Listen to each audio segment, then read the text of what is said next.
Salut! Aujourd'hui, on va parler de pourquoi on est tous des gros moutons. Dans mes morceaux, j'ai l'habitude d'expliquer qu'il ne faut pas se conformer à la société. Il faut rester soi-même, car les normes collectives en fait qu'on observe dictent les comportements et les valeurs que les gens doivent adopter. Même si ce ne sont pas les leurs, ils vont les adopter et croire même à la fin que ce sont les leurs alors que non.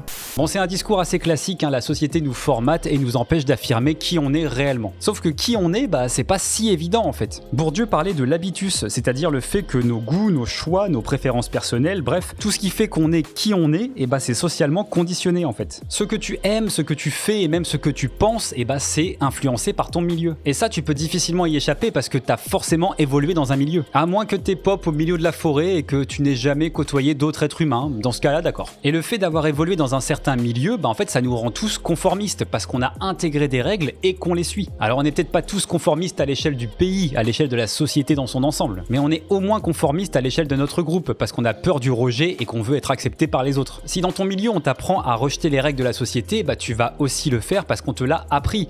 Mais du coup, c'est un peu du conformisme aussi quand même. Et il y a un truc assez drôle en psychologie sociale par rapport au conformisme, ça s'appelle l'expérience de H. Dans les années 50, le psychologue H a montré des lignes à des gens en leur demandant laquelle à droite correspondait à celle de gauche. Bon, la réponse est assez évidente bien sûr, on est sur un test niveau maternel. Sauf que si tout le groupe qui était complice donnait volontairement une mauvaise réponse, 75% des gens finissaient par changer d'avis au moins une fois et donner aussi une mauvaise réponse. Alors 75%, ça veut quand même dire qu'il y a 25% qui restaient sur leur réponse, peu importe ce que disait le groupe. Mais l'expérience de H montre quand même que 3/4 des personnes ont tendance à se rallier à l'avis général, même si l'avis général est clairement faux. Parce que bien sûr, on pense avoir raison, mais si tout le monde dit autre chose, on finit par douter et se dire que peut-être qu'on est juste con en fait. Bref, comme disait Coluche, c'est pas parce qu'ils sont beaucoup à avoir tort qu'ils ont raison.